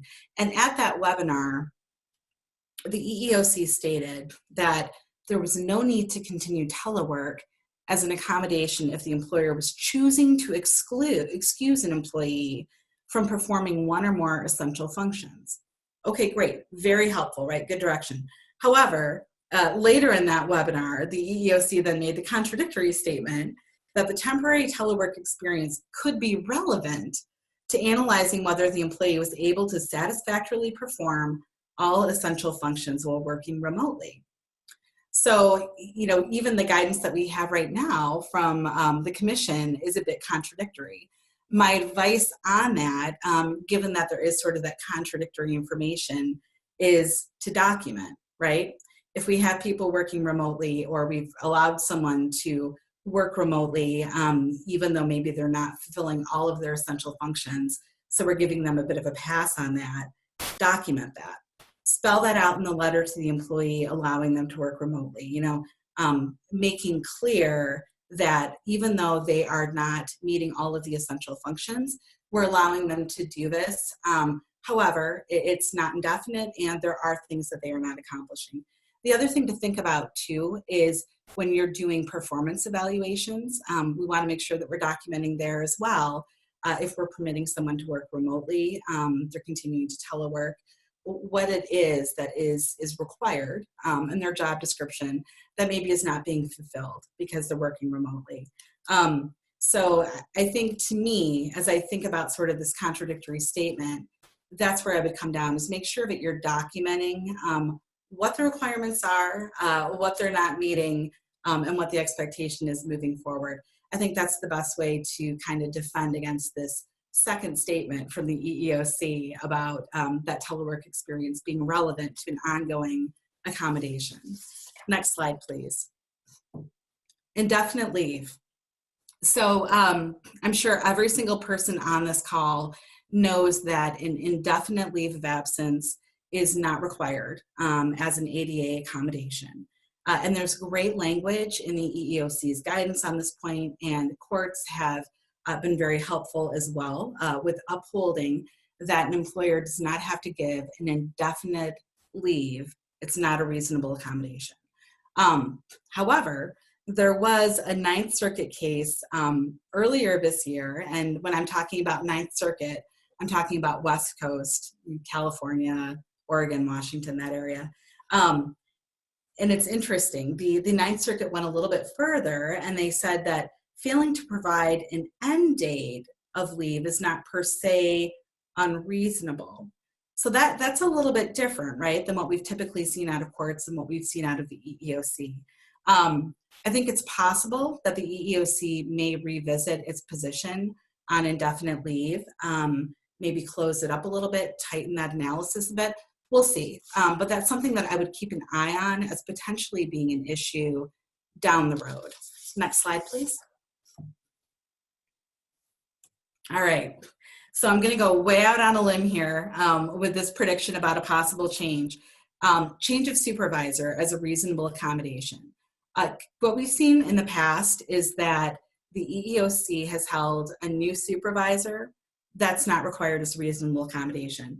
And what I'm talking about here is a situation where you have an employee who expresses that they are experiencing stress or anxiety because of their supervisor, and as a reasonable accommodation, they would like to be assigned to a new supervisor. Rule has been, no, that's not required. Given the bent of this administration and statements that were made on the campaign trail and what we've already see occurring related to those executive orders and the appointments, I could see this as potentially being something where there's a change in direction, at least out of the commission. So again, one more thing to keep an eye on. We'll see if anything develops here, but I certainly think it's possible. Next slide, please. All right, pay equity. Pay equity and looking at if there is fair compensation, especially related to sex between men and women. That is going to be something that is a focus for the commission and for this administration moving forward. They've been very, very clear about that. So I just want to remind people the EEO1 component 2, that's the pay reporting data. I'm sure everyone on this call fondly remembers having to pull all that information. And again, that's where we were having to look at our workforce, and beyond the normal EEO1 categories of race and sex and job category, we also were having to look at compensation and divide our employees even further. As I'm sure you all remember, the agency kind of scrapped the requirement for component 2. There was a district court order that ordered that, in fact, employers had to comply. And because of that, that information was collected. The agency, the administration moved off that, and component 2 kind of died on the vine. I would expect that this is going to be renewed moving forward. So not sure, exactly when that'll happen, but make sure to keep an eye out for that. And a quick reminder too, that the EEO1 reporting for 2019 and 20 is going to be opening in April of 2021. So keep an eye out for that reporting. Next slide, please. Department of Labor. I know we went a little bit over. We've got about 10 minutes left, so I'm going to move very, very quickly. So Department of Labor, next slide. There are many agencies that are included in the Department of Labor. So when we talk about DOL, we're talking about OSHA, we're talking about OFCCP, Wage and Hour Division. Next slide, please. Marty Walsh, he was nominated as the DOL Secretary of Labor. Confirmation hearing last week went very well. I think that he's actually supposed to be voted in today, I believe. A couple things to know about Marty. His background is that he was union president. He comes from organized labor. That is his background, which is interesting for the top DOL position. Next slide, please. Additional Biden appointments to keep an eye on. And again here, Director of OFCCP who was appointed is Jenny Yang. She's the former EEOC chair. So that component 2 data for the EEO1 report I was just talking about, that happened under Director Yang. Deputy Administrator for Wage and Hours, Jessica Lumen. Again, her past experience is that she was a union official out in Minnesota. Deputy Assistant Secretary for OSHA is Jim Frederick. He's a former steelworker safety official. Next slide, please. So again, you can see the trend there, right? Union, union, union. DOL predictions. You know, no surprise here. I think we're going to see expanded OSHA requirements related to COVID. We have the guidance. I think more is to come. Worker classifications under Trump, I think, are clearly going to be rolled back. We're going to see increased workplace investigations and legal actions and a focus on pay equity. Thank you. I'm just going to highlight this very quickly because I know we're kind of running out of time. The American Rescue Plan, this is a stimulus plan. You've all seen this getting debated. Sandy touched on this with FFCRA expansion. Again, that $15 an hour wage drum being beat here, and then an extension of unemployment benefits and a supplement.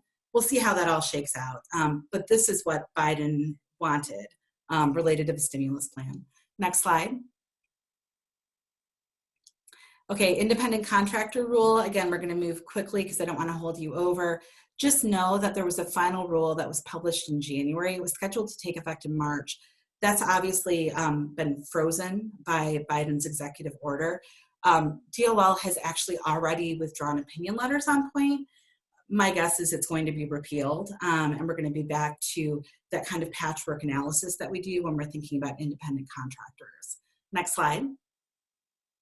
All right, Paycheck Fairness Act. Again, just very, very briefly, I would encourage you to even just jump online and take a look at this. Again, focus on pay equity.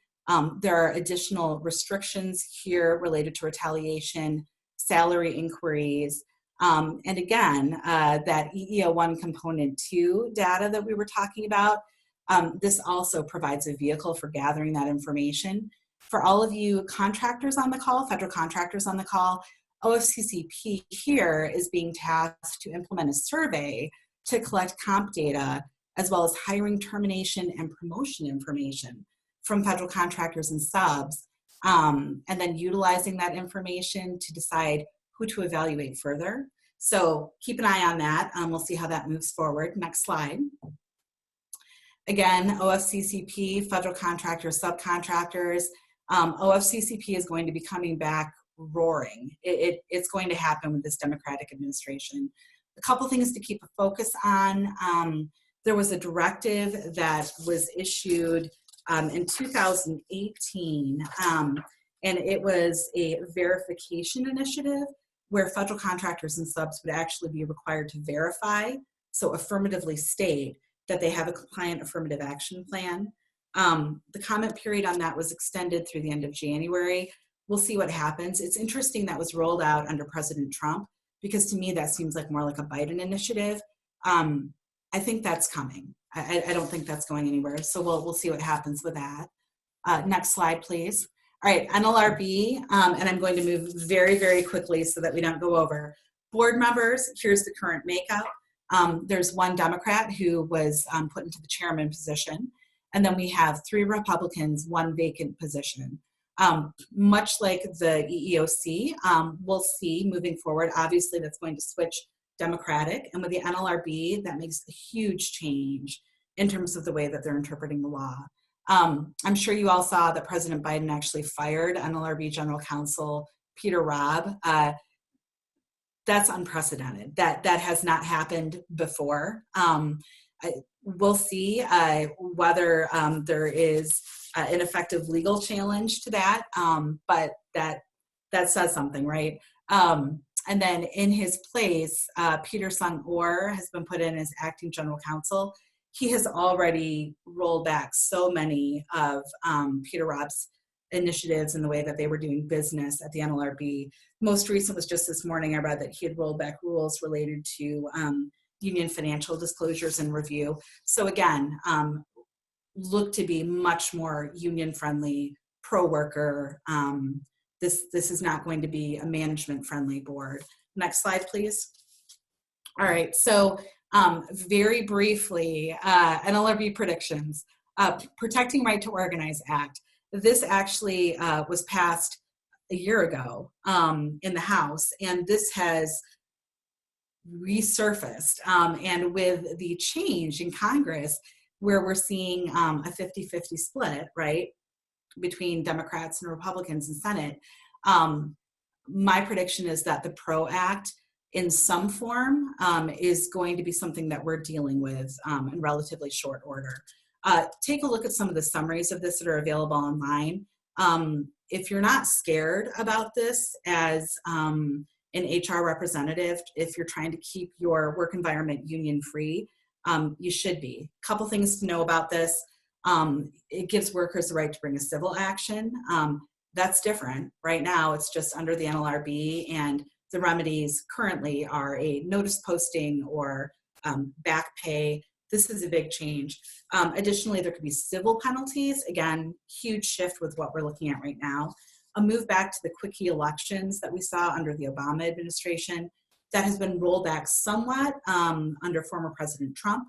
So I think we would again see a much faster process between petition for election and the election that would occur. That's not doing a favor for employers who want to stay union free. Next slide, please. This is also very significant. First contracts, FMCS would be called in if the parties can't reach an agreement in 90 days. As drafted, the PRO Act provides that there's binding arbitration, so interest arbitration, which is what we see in the public sector, for private employers, setting up a collective bargaining agreement for your workplace. Next slide, please. There's an impact on right to work laws requiring fair share. There are restrictions on employers permanently replacing strikers. That's a huge shift. And then there's authorization also related to electronic communications and the ability of employees to use that information for Section 7 union organizing type activity. And those are just a few highlights of what we see in the PRO Act. Next slide, please. All right, so NLRB, it's a pendulum. It swings back and forth with every new administration. We're going to be seeing that with the Biden administration. Next slide, please. I know we're at the end of our time, so I'll just very quickly take you through some things that I think we're going to see a shift as the NLRB shifts over to Democratic appointees. Workplace policies and handbook rules, that standard is going to be making a move back to what we saw under the Obama administration. Again, that's not good for employers because the standard previously really hinged on what employees thought would be, could reasonably construe to be prohibiting Section 7 rights. So this is going to be revisited. It's just a matter of when. Next slide, please. Discipline for bad behavior during protected concerted activity. There was a great case that came out last summer, the General Motors case, and I thought it was very practical. It basically recognized that employers might have reasons to discipline or terminate an employee who's engaging in completely inappropriate behavior, even if that occurs during Section 7, which is protected union activity. I think that's a great case. It makes a lot of sense to me. I expect that with the new administration that will be revisited and probably rescinded. Next slide, please. All right. Currently, we have the right to control use of our workplace equipment, including our IT systems. I'm sure you all remember Purple Communications. That was a case that came out under the Obama administration that curtailed that right by employers. I think that we're going to see that revisited as well if it's not addressed in the PRO Act, as that may eventually get passed. Next slide, please. All right, workplace investigations. Confidentiality rules, as you all know, currently we have the right to impose confidentiality on a workplace investigation. If it's limited to the duration of the investigation, that's generally lawful. Under the prior administration, that was not the case. There were difficulties relating to requiring confidentiality in the course of a workplace investigation. Next slide, please. All right, and finally, last but not least, organizing, appropriate bargaining units. There was a move in 2017 back to the traditional community of interest standard rather than the petitioner's definition of what that bargaining unit should be. As you'll recall previously, the standard was whether there was an overwhelming community of interest with other employees so as to make the proposed unit inappropriate. The current standard is much more employer friendly. I think that that will be revisited and we'll be taking a step back to overwhelming community of interest. Thank you everybody for joining us today, and thanks for the presenters for all the great information. And then Colleen will send out the